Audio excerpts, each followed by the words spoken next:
Welcome to the HR Dialogues, a show where we talk about HR and the future of work. I'm your host, Dr. Veldsman, and today we'll be talking about employee-led talent management. Welcome to the HR Dialogues, where we learn from people practitioners as they navigate the emerging world of work. And I've got a great guest lined up for us, Jenny Bates Heaton. Jenny, welcome to the show. Hi, thank you very much.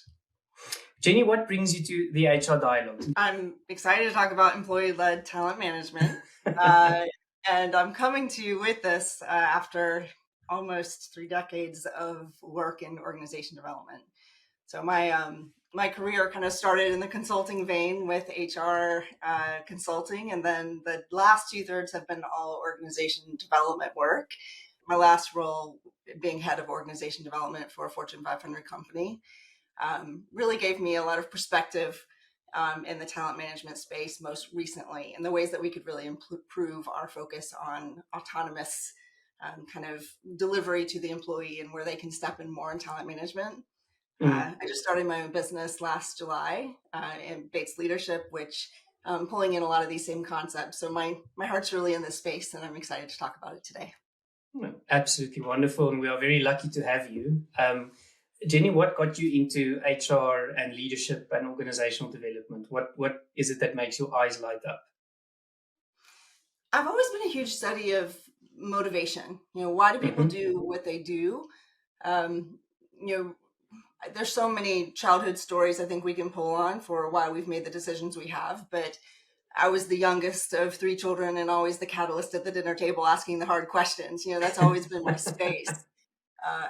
I love to get into people's psyche, and then combining that with the study of organizations and systems just propelled me into this direction in a really natural way. Absolutely fantastic. And I can definitely see that also shine through that curiosity that you've got in your work as well. Congratulations also on your TEDx talk that just recently released as well. I would definitely encourage everybody to check that out.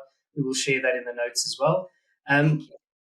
Jenny, before we jump into employee-led talent management, my last question to you, what is the best career advice that you've ever received? If you have to think back and reflect on all the years that you've been in this wonderful profession, what is that one thing that stands out for you and that's stayed with you all the years? I had a leadership assessment done on me maybe 6 years ago. And one of the biggest pieces of feedback thematically that I received was, I don't know what you're thinking. And the advice that my coach gave me in that moment was take up more space. I had really been leaning much more on the theory of, nobody at the table needs to hear me in what I'm thinking in my head right now. And so I was putting all these things together in my mind and not giving context to my team or the people I was working with about the why behind why I thought what I did. And once I started doing that, so much more trust given to me, so much more understanding of why I did what I did. All those things kind of came together in a different way. I think that leads us very nicely, Jenny, into our conversation today, which is all about employee-led talent management. And I'd like to kind of ask you, what is employee-led talent management and why now?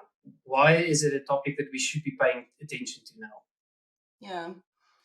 At its heart, employee talent management is exactly the way it sounds.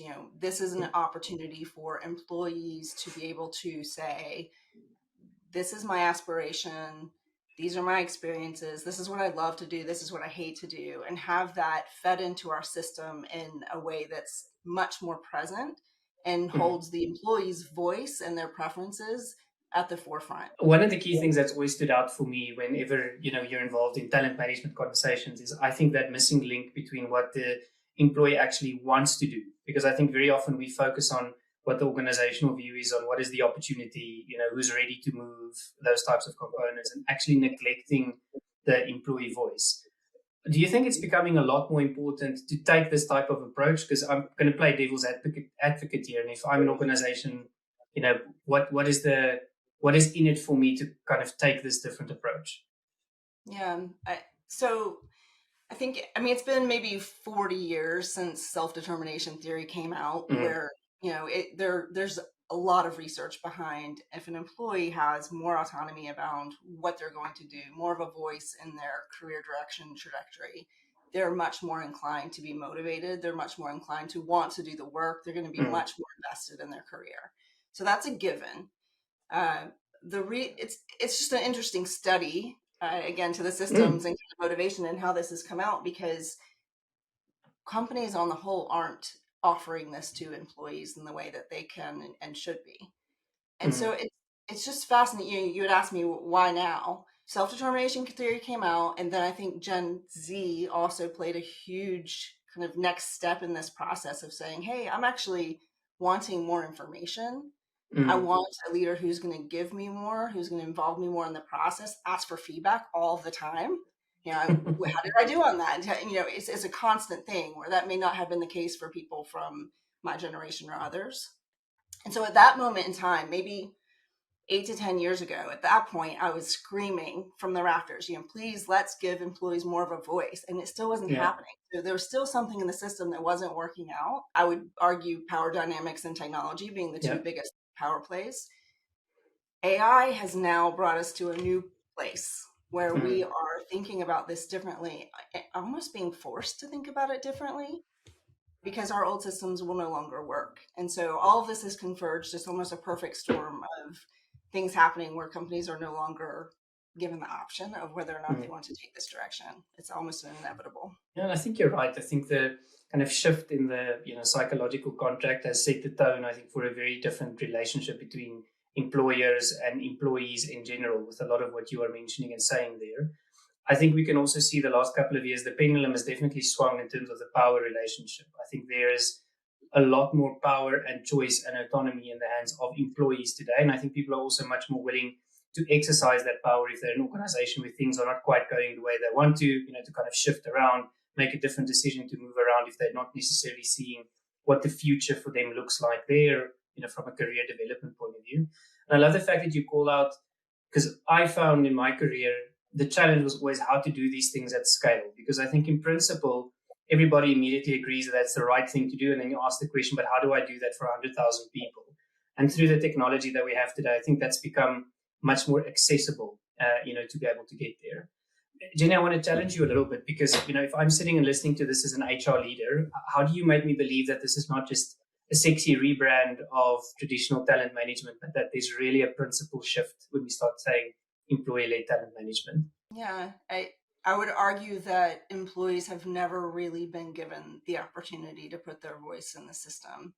To your point, there have been trials. We have experimented with things like Marketplace, where employees have had an opportunity to put some pieces in, but their voice is never fully in the room. If you imagine things like, a traditional talent review process, what I have witnessed for more than a decade is managers are asked, hey, what do you think about John? And they're given 3 minutes to tell the room what they think about John, and what his best accomplishments have been over the last year, and where his challenges might be. And your 3 minutes are over, let's move on.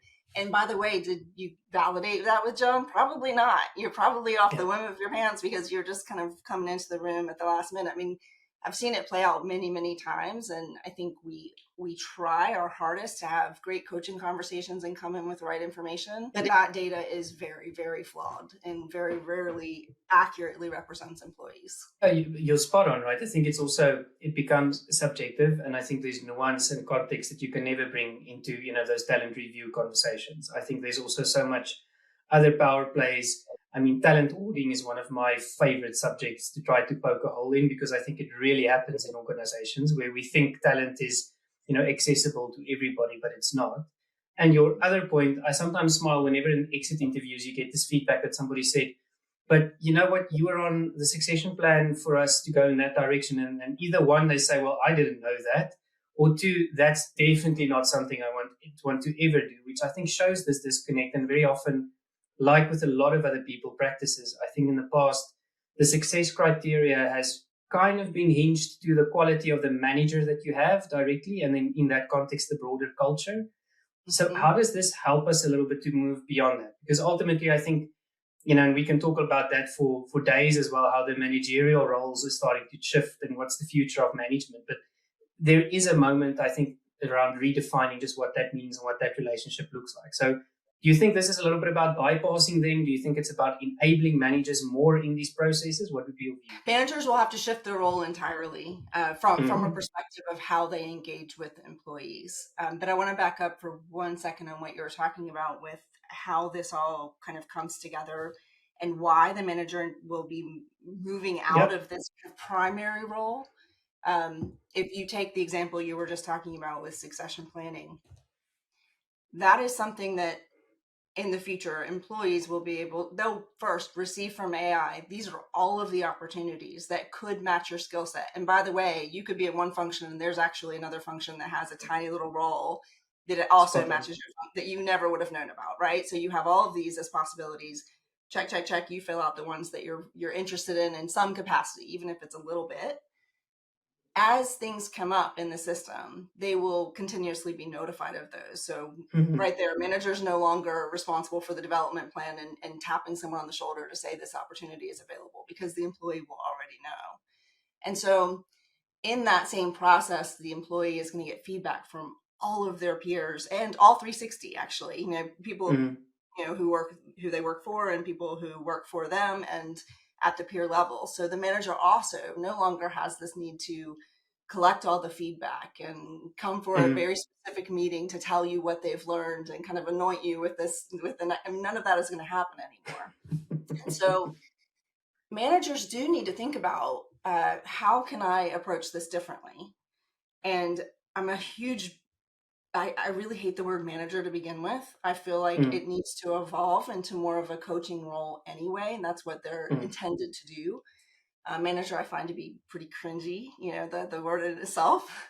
It's a very industrial Taylor era, Yeah, and I'm sure you've seen a ton of studies have come out where the manager role is expected to shift about 16% or so in this space. So it's not necessarily about bypassing them. It's thinking about what do we do to help them to be the best coach we can help them to be. And from my perspective, one of the most important pieces of that is keeping your employee very squarely centered on the business strategy. Because there's a lot of places employees could kind of go squirrel on you and start going into a lot of different directions and be excited about all the different opportunities and be excited about, a million different things. And so the manager coach role needs to help their employees see where the business is going, where the priorities lie, and where they can help piece those two pieces together. I think it'd actually be a positive shift. So I don't want managers to feel like they're being left in the dust. It's just a reallocation of what they're there to do. Yeah, but I think it's an important one though, right? Because I think there's exactly to your point. I think we're starting to see a world where through things like AI, I think a lot more information is readily available. It's a lot more personalized. So it is a pretty good question to ask what really is the role of that relationship. And when we talk about it in the context of talent, I've seen some of the best, let's call them managers for the purpose of our conversation, managers that just creates runway for their team. Right? They're saying, you are with me for a particular season in your career. There will be other things that come along. Let us make sure that you are as well prepared as you can be when the time comes, when those things come across your path. And I will be your biggest, supporter, coach, agent, cheerleader, whatever, terminology you also want to insert there.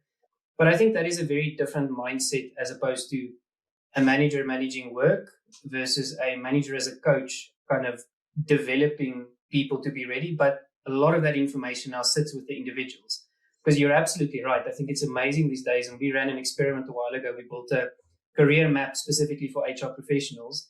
And one of the most interesting findings we had out of that process was that very often people don't know, one, what is available, whether that's in their own organization or in the market, or two, what skill sets do they actually have that prepares them for what?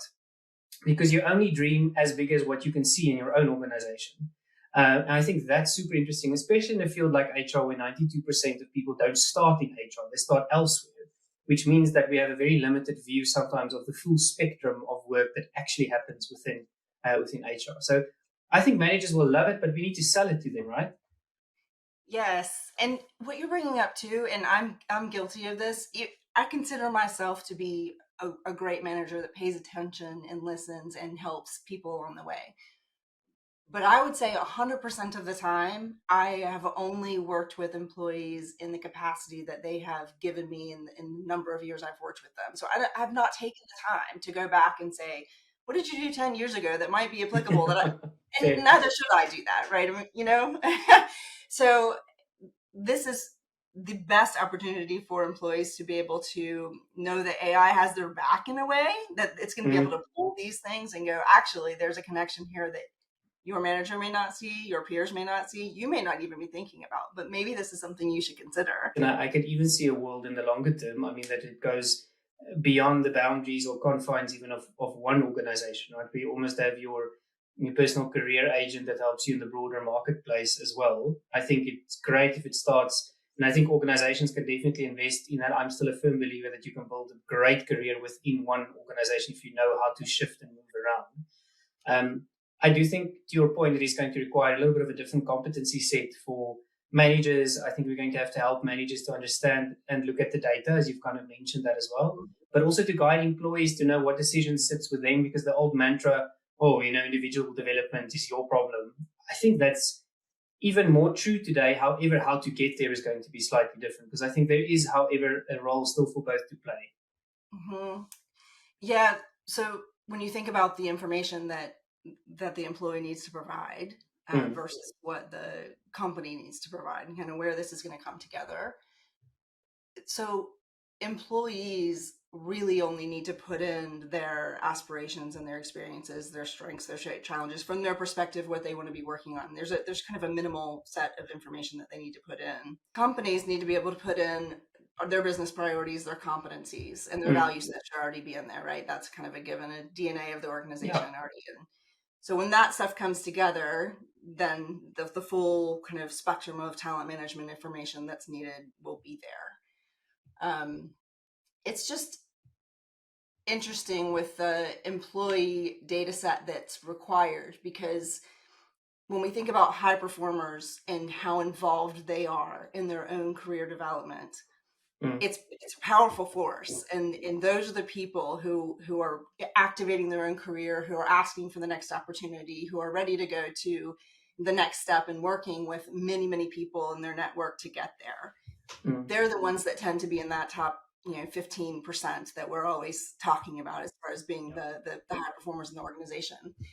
I'll be interested to see, when we ask for this minimum data set from all employees, which ones don't even offer that? Like who actually doesn't even take the time to put in all of those minimal pieces of criteria? I think it'll be really easy to start to separate the people who are activating their career and the people who are like, we'll see how it goes, and we'll just kind of play along and let the company take me along.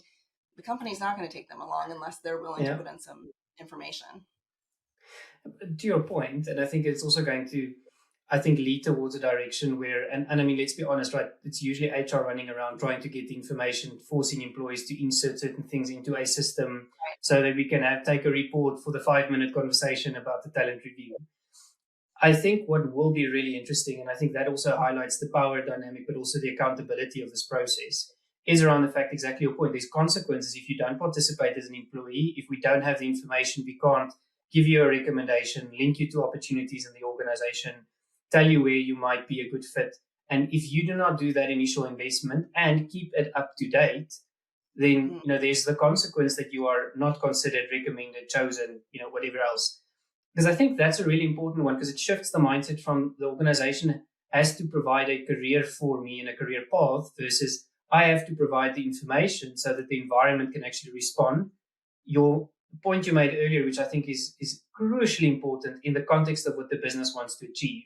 It kind of solves for that age-old thing where I say, if my ambition is to be a rock star and play in a jazz band, and that's not what my organization does, then it doesn't really matter what I put into the system. It's not going to recommend that for me. Exactly. But I think there is something there in the middle around actually then shifting a lot of that responsibility, because that used to be my massive frustration in the talent management space. We built beautiful systems, and this was even kind of before, the popular AI era. And then it was all about like 15% adoption, 20% adoption. And your exact point was usually your hypos that typically gave all their information, but we knew that about them in any event. So there was almost like a little bit of a missing middle. So do you think employees will have challenges with like privacy and things in this, or do you think this will be a natural thing for them? Oh, absolutely they will, and absolutely companies will. So Okay. there's a starting point here that gets a little bit out of my expertise around the legality and what's going Of to course. happen in actuality, but so necessary, for companies to start becoming a part of this conversation to start with around, Yeah. what is going to be legal federally, what do we need Yeah. to pay attention to across all organizations, and then what are the values of our company, and regardless of federal expectations, what do we want to put forward to our employees so they know from the get-go, we will never share, say, your development Yeah. data Of that is course. always intended to be for your development and will never be used in assessment purposes. I mean, there's some baseline things that an Mm, organization will need to establish to make sure that they're creating a trust, of with their course. employees. So absolutely, the legal part is there. I worry about it as well, because I think there's going to be a moment where employees are asked to provide data where they might think, I don't know if I want to provide that data, and I don't want to be held No. back if I don't provide that data. And so there's a ton of work that we'll need to do around that moment to create that trust. You're spot on. Like with most things, right, in the OD and HR space, there's a culture and a trust component that has to sit around that. And I think almost your earlier point that you also made in terms of people need to know what this is for, how it benefits them, what is it being used for. I mean, we see that massively at the moment in the broader AI conversation when we apply it in organizations. It's the same question. What are you using my data for? Did I give consent for it? Can I withdraw my consent at some point in time? And I Right. think it's a good thing to think about, because I think the trust conversation is one that organizations should not take lightly at the moment. Jenny, I want to keeping to the theme of data a little bit, right? So when we democratize talent data, because that's actually what we're doing here, right? We're pushing it out, we're making sure that there's more accessibility, visibility, decision Yeah. making power that we push out. Who do you think really benefits? I think the employee benefits. But happy employees means growth for your Of course. company. So there's definitely both things happening here. I mean, that's at the end of the day, what we're aiming for is employees feel enough control over their career to make the decision that makes sense for them, that keeps Yeah. them engaged and wanting to do more for the company. I Yeah. mean, so it's kind of, when do they benefit? The employee might benefit first, and then the company will benefit second. Jenny, to steer us back a little bit to the development side of the conversation, do you think that, because I've spoken to a lot of managers over the years, and then say, but how are we managing this person's career? Do you think we sometimes underestimate or overestimate people's ability to kind of guide their own career decisions? I think we underestimate them quite a bit, because we haven't given employees a lot of room to think that we're going to do something about it if they raise a hand, or if they suggest that they could do something. It takes a lot of gear shifting in the organization to make that come to fruition for an employee. So Mm, I think that, because of that, they might give up a little bit and just start yeah. to not voice those things as often as they could. If they have a mechanism where they can voice it often, even if it's just through their Yeah. own sort of daily work and their computer and their phones, wherever it may be, just talking through what's of interest to them, we'll see those numbers spike, because they'll see something come of it. There's going to be an Mm-hmm. action on the end of that will be meaningful for them, and they'll keep at it. And I think it reinforces the behavior when you start understanding that this is really possible. Because I think you're absolutely right. I think everybody's very ambitious and excited and enthusiastic about their career until they get the first no in an organization. I remember when I just started out, I was identified for a particular project that I thought was super exciting. And then my direct manager just said, no, you're not going to do that. We need you to do other work elsewhere. And I think that was the moment I decided, I don't think my long term future is going to be here. But I think that, by showcasing to people that moves are possible, opportunities are there, and they really do happen. I've always been a massive fan of like career stories and sharing them when people are comfortable to do so.